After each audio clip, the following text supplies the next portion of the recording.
जय हिंद साथियों, कैसे हैं आप लोग। उम्मीद है आप लोग बहुत अच्छे होंगे। तो जो री एग्जाम हुआ है 23, 24, 25 और उसके बाद 30 और 31 की सारी शिफ्ट हो गई हैं। सारी शिफ्ट के एग्जाम होने के बाद जो आंकड़े आए हैं उसमें यह बताया गया है कि 72% अभ्यर्थियों ने परीक्षा दी है। उस हिसाब से 28% अभ्यर्थियों ने परीक्षा नहीं दी है।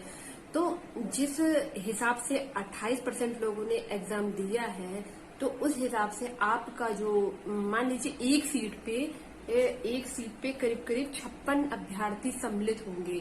मतलब एक सीट के लिए 56 अभ्यर्थी अभी हैं। तो आपको मतलब 55 लोगों को पीछे करके एक सीट प्राप्त करनी पड़ेगी। अब एक सीट पे 56 अभ्यर्थी हैं, अभी भी एक सीट पे 56 अभ्यर्थी हैं। तो इस हिसाब से आप लोगों को रनिंग में मेहनत करनी होगी। आप लोग रनिंग कंटिन्यू कीजिए, क्योंकि अब जो है रिजल्ट आने में बहुत समय नहीं लगेगा। और इस वीडियो में मैं यह भी बताऊंगी आप लोगों को कि रिजल्ट कब तक आ सकता है, क्योंकि मेरे जो वीडियो होते हैं कोई देखिए, जो मैंने सबसे पहले वीडियो बनाया था, जब मैंने अपना चैनल बनाया था, तब भी मैंने यही बताया था कि आप लोगों का जो एग्जाम है वह अगस्त माह में होने की प्रबल संभावना है। बहुत पहले मैंने यह बात बता दी थी आप लोगों को कि आप लोग अपनी तैयारी को दुगना कर दीजिए, क्योंकि अब समय नहीं बचा है आप लोगों के पास। वही चीज मैं अब बता रही हूँ। जो भी चीज आपको बताऊंगी ऑथेंटिक बात बताऊंगी आपको। और जो लोग ये बता रहे हैं कि कट ऑफ बहुत ज्यादा जाएगी, 240 230 नंबर जाएगी, तो आप लोग उसको देख के भ्रमित मत हुइए। देखिए, कट ऑफ इतनी ज्यादा नहीं जाएगी। आप लोग अपने टारगेट पे ध्यान दीजिए। आप लोग बस रनिंग पे ध्यान दीजिए। उसके बाद कट ऑफ पे ध्यान मत दीजिए कि कट ऑफ बहुत हाई जाएगा। आपका सिलेक्शन हो जाएगा। जैसे मैंने बताया कि इतने मार्क्स अगर जो आपके बन रहे हैं, तो आप लोग रनिंग स्टार्ट कर दीजिए। और गर्ल्स जो परेशान हो रही है कि बहुत ज्यादा मेरिट जाएगी, देखिए गर्ल्स की मेरिट बहुत ज्यादा नहीं जाएगी। गर्ल्स की मेरिट का जो मैंने बताया है उस हिसाब से आप लोग अपनी रनिंग कंटिन्यू कीजिए, क्योंकि रनिंग में क्या होता है, अगर जो एक बार आप बाहर हो गए तो वहां से फाइनली आप बाहर हो जाएंगे। तो इसलिए आप लोग का एग्जाम हो गया है, तो आप लोग जो है रनिंग पे ध्यान दीजिए। दोनों टाइम रनिंग कीजिए और अपने जो जितने राउंड आपको लगाने हैं उतने राउंड आप धीरे धीरे कंटिन्यू कीजिए, तभी आप रनिंग कर पाएंगे। रनिंग कोई आसान चीज नहीं होती है कि एक दिन में आप कंप्लीट कर लेंगे। और बात रही रिजल्ट की, तो रिजल्ट आप लोगों का ये मान के चलिए कि 3.5 से 4 महीने में कंप्लीट रिजल्ट आ जाएगा। 3 से 4 महीने में रिजल्ट जरूर आ जाएगा आपका, ये मान के चलिए। तो अब बहुत ज्यादा समय नहीं बचा है कि रनिंग के लिए 6 महीने मिल जाएंगे आपको। तो 6 महीने नहीं मिलेंगे। जितना समय है आप रनिंग पे ध्यान दीजिए और किसी की बातों में आके भ्रमित मत हुइए कि हमारे क्वेश्चन बहुत कम सही है तो हम कैसे रनिंग करें। ठीक है।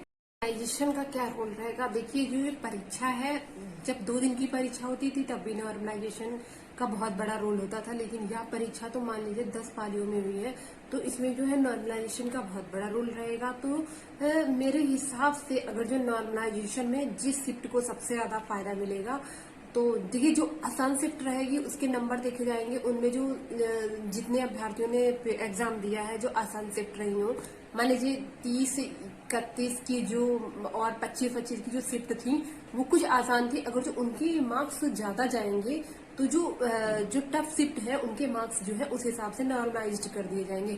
तो अगर जो सबसे ज्यादा फायदा मिलेगा इसमें, तो जो 23 की फर्स्ट शिफ्ट थी उन लोगों को सबसे ज्यादा फायदा मिलेगा, क्योंकि 23 की जो फर्स्ट शिफ्ट में बच्चों ने जो एग्जाम दिया था उनको नहीं पता था कि एग्जाम का पैटर्न कैसा आ रहा है और किस हिसाब से प्रश्न बनेंगे, कहाँ से कैसे प्रश्न आएंगे। और वही बात अगर जो देखा जाए तो सेकंड शिफ्ट वाले बच्चों को तो कुछ पता चल ही जाता है कि फर्स्ट शिफ्ट में किस हिसाब से क्वेश्चन बन रहे हैं। तो वहाँ उन लोगों को कम फायदा मिलेगा, लेकिन फायदा सबको मिलेगा। कुछ को ज्यादा मिलेगा और कुछ को कम मिलेगा। ऐसा नहीं है कि किसी के नंबर कम हो जाएंगे। उसमें नॉर्मलाइजेशन में नंबर ऑटोमेटिक बढ़ेंगे सभी के, किसी के कम बढ़ेंगे, किसी के ज्यादा बढ़ेंगे। तो आप लोग अपने नंबर जो है अभी देख लीजिए और नॉर्मलाइजेशन में नंबर आपके बढ़ने हैं, तो आप लोग अपनी रनिंग कंटिन्यू करिए उसको।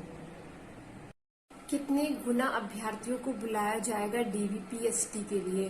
डीबीपीएसटी होता है उसके बाद ही रनिंग होती है। तो पहले डॉक्यूमेंट वेरिफिकेशन और फिजिकल टेस्ट, हाइट और वेट, और जो मेल होते हैं उनका चेस्ट मापा जाता है, और जो महिलाएं हैं उनका वेट लिया जाता है, और जो डॉक्यूमेंट है जो आपके हैं उनका वेरिफिकेशन किया जाता है। तो इसके बाद ही आपकी रनिंग होगी। तो डीबी के लिए आप करीब करीब 3 गुना अभ्यर्थियों को बुलाया जाएगा डीबी के लिए। तो अब ये मान के चलिए 60,244 वैकेंसी है, लगभग 1.5 लाख समथिंग लोगों को बुलाया जाएगा डीवीपीएसटी के लिए। तो आप लोग मेहनत कीजिए, क्योंकि अब समय नहीं बचा है कि आपको बहुत ज्यादा टाइम मिल जाएगा।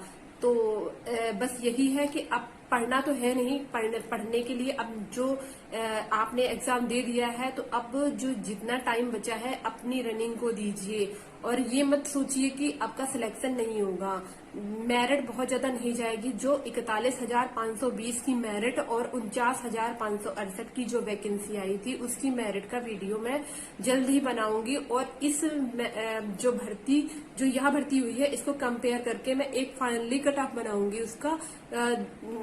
आने वाले दिनों में 1-2 दिन में मैं उसका वीडियो बना के आप लोग को बताऊंगी कि कितनी मेरिट जा सकती है। जैसा मैंने बताया है अभी पिछले वीडियो में, आप उस हिसाब से हैं तो आप अपनी तैयारी कंटिन्यू रखिए। प्रशिक्षण के दौरान ही जितने अभ्यर्थी प्रशिक्षण में जाएंगे, उनको वहीं से सारा वेतन करीब 36,000 रुपए सैलरी मिलना स्टार्ट हो जाएगा। तो इस बार जो अभ्यर्थी जाएंगे उनका वेतन भी अच्छा खासा मिलेगा, उनको 36,000 रुपए की सैलरी मिलेगी और उनका करीब 10 माह का प्रशिक्षण होगा। इस बार शायद आप लोगों का प्रशिक्षण 10 माह का होगा। वैसे तो आरटीसी जो होती थी वो करीब 6 महीने की होती थी, और जो जेटीसी होती थी, जहाँ पे आपकी कौन से जिले में पोस्टिंग होती थी, वहाँ 1 महीने की जेटीसी होती थी। तो इस बार शायद आप लोगों का 10 माह का प्रशिक्षण होगा और प्रशिक्षण के दौरान आप लोगों को पूरा वेतन दिया जाएगा। तो आप लोगों का अगर जो कोई डाउट है तो आप कमेंट बॉक्स में पूछ सकते हैं, और आप लोग अपनी रनिंग कंटिन्यू रखिए। जय हिंद, जय भारत।